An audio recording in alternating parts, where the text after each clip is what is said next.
Hey guys, Aaron from 3D.ca here. I've been using the Sony WH-1000XM4s or Mark IVs for about 3 months now, and they have a few little quirks, but overall I really love them. I figured now would be a good time to give you my review, so check it out.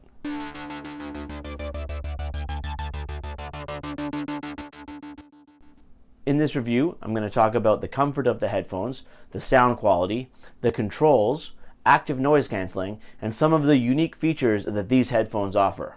Let's jump right in. I find the Sony 1000X Mark IVs quite comfortable.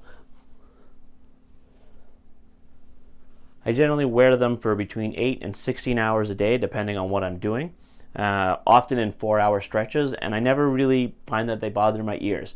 Every now and then, I will admit, I do get a little, like a pinch on the back of my ears. I just take them off and put them back on from behind, and that tends to fix that problem. They're not heavy at all. I don't feel a high clamping force. I don't feel that they get sweaty at all. Now, not that it's particularly warm in my basement office, but I've never noticed them getting sweaty on my head. So overall, I think they're just a great fit, and they feel really good on my head.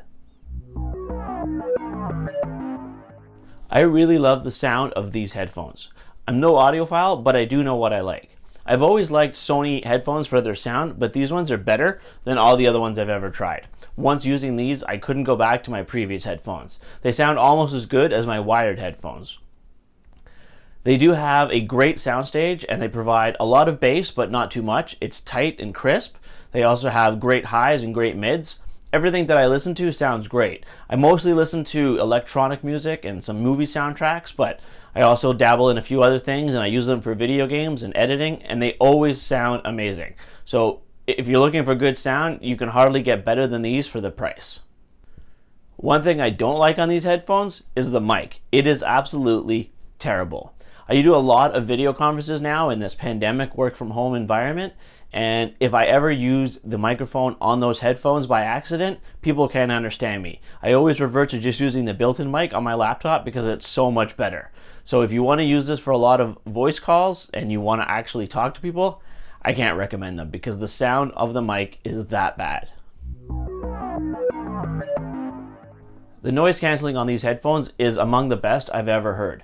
It easily blocks out the sounds that I normally deal with here at home in my office, so I don't hear my heater blowing, I don't hear the air blowing through the vents. It mostly blocks out the sound of the dance parties my kid has in the room right above me. I'm doing some tests around the house because obviously I can't go on a plane right now. It easily blocks out the sound of the exhaust fans in the bathroom, the vacuum as I'm going around the house. So I assume once we actually get out back in the real world again, it'll work on just about everything that you need to use it on. Sony decided to go with mostly touch controls and gesture-based controls for these headphones rather than physical buttons. And at first they were a little bit hard to get used to, but after about a couple of days of using them, I really have no problem at all. For changing the volume up, you just swipe up, go down, you swipe down. To skip tracks forward, like right, skip tracks backward, you go left. All pretty straightforward. Double tap to play and pause, and double tap to play and unpause. And they work pretty much every time that I've tried. There's been a couple of times when I've taken my headphones on and off and accidentally skipped the track or adjusted the volume, but in the 3 months that I've been using them, I think that's only happened like 2 or 3 times, so it's really not a significant issue. There are a couple of physical buttons, one to turn it on and off, and then this custom button, which by default is mapped to turn active noise cancelling and ambient sound mode on and off. You can map it to a personal assistant if you don't want to use Siri, but for the most part I just leave it as is.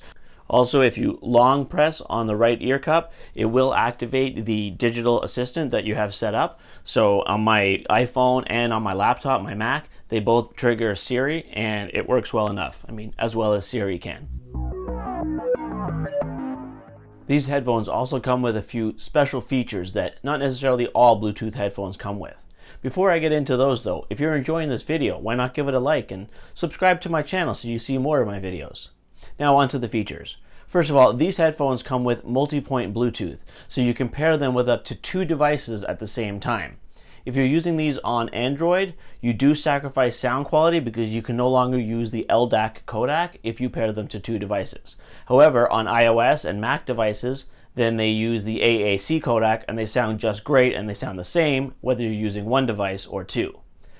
The multi-pairing works great if you're pairing to, say, an iPhone and a computer. I can be listening to music on my computer, hit pause, pick up my phone, hit play on a YouTube video, and the sound just goes straight through to my headphones. Also, if I'm listening to something on my computer and my phone rings, it cuts off the headphones so that I can hear my phone ringing. It works great. One problem I have is I could not get my headphones to pair to two computers at the same time, which is ideally what I wanted originally, because I use one computer for work and one computer for editing and personal and YouTube stuff. So it would be great if I could just go back and forth. Instead, I've kind of wired up a shortcut key to disable and disconnect the headphones. But that's kind of a unique use case. There's also a companion app that you can download to your iPhone or your Android phone that allows you to configure certain features on the headphones, such as setting up what the custom button does or enabling and disabling multi-point connection. It allows you to update the firmware and change some EQ settings. There's a bunch of things that it can do, and it's something that you should definitely have. You don't need to use it very often, but it's something that you should definitely have there so that you can use it when you need to. These headphones also feature a speak to chat feature. So if you're using active noise canceling and you're listening to music and somebody comes up to you, if you start talking to them, it will automatically detect that you're talking and mute or pause your music. I don't generally use it much because I kind of feel it's rude to talk to somebody while you have headphones on. They don't know that your music has been paused, so I tend to just pull them right off quick to talk. But it's an interesting feature. Another thing is, if you sing while you're listening to music, it often cuts out your music while you're singing, so I don't recommend that. It does have another interesting feature where if you simply cup your hand over the right side of the headphones, it will put it into ambient sound mode, allowing you to hear what's going on around you. So let's say you're in an airport and you want to hear the announcement and you can hear it start up. You simply put your hand over it and it pipes the sound in so you can listen to it. That one I find a little bit useful. I haven't used it much in practice, but it's something that might be handy in a lot of cases. These headphones feature a sensor in the left ear cup that detects when you take them off of your head and automatically pause whatever's playing through them. For the most part, it works really well. It will pause pretty much anything that you're doing. So if you're listening to music or you're watching a YouTube video or listening to a podcast, it will pause whatever it is that's playing through these headphones. And then you put them on and it will detect that they're back on and it will resume playing whatever was paused before. I have found a couple of times it doesn't sense, so it's not 100% reliable, but for the most part it works. One issue I have noticed is that when you stop using the headphones for a while, you're doing something, and then you go and you put them back on, sometimes it will just resume something that was on your computer before. So I'll find like a YouTube video in a random tab just starts playing and I have to go and track down which one it is. But for the most part, I think it's kind of a handy feature, and 90+% of the time it works as expected. Another issue there is with it is sometimes if you wear your headphones around your neck like this, that sensor still detects that you're wearing them, so it doesn't always pause the music. Just something to be aware of. These headphones feature Bluetooth 5 connectivity and come with all of the benefits that Bluetooth 5 has to offer. I can easily pair these to my computer in the basement here, and I can go all the way upstairs 2 flights to the master bedroom, and they don't cut out, they work the entire time. So they have a really, really great range. They also have pretty much zero lag for most things that you use. So watching YouTube videos, the sound is perfectly synced up to the lips on the screen. Watching Netflix, it's perfectly fine. I did notice a little bit of latency when listening to or editing some really tight audio when I'm trying to line up sound to a clip. I ended up reverting to using the cable because the lag was just a little bit too much to really detect. Also, I tried playing some musical apps where you're controlling a musical keyboard, and the lag there is a little bit too much to play with. But you can always just use the 3.5 millimeter cable and you don't have any latency whatsoever. So that's great. The batteries on these headphones last a really long time. I generally charge them every other day, and that's more than often enough. I easily get 25 hours out of these without any worry whatsoever.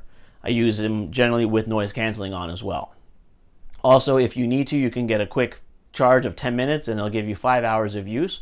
And you can always use the default audio cable and they work just without power at all. One complaint I do have is that you cannot listen to them while they're charging. But again, the 10-minute charge generally solves that problem. So there you have it. If you're looking for a great set of wireless active noise cancelling headphones that sound amazing and offer a lot of features, these are a great set of headphones to get. And you can get them for a really good deal.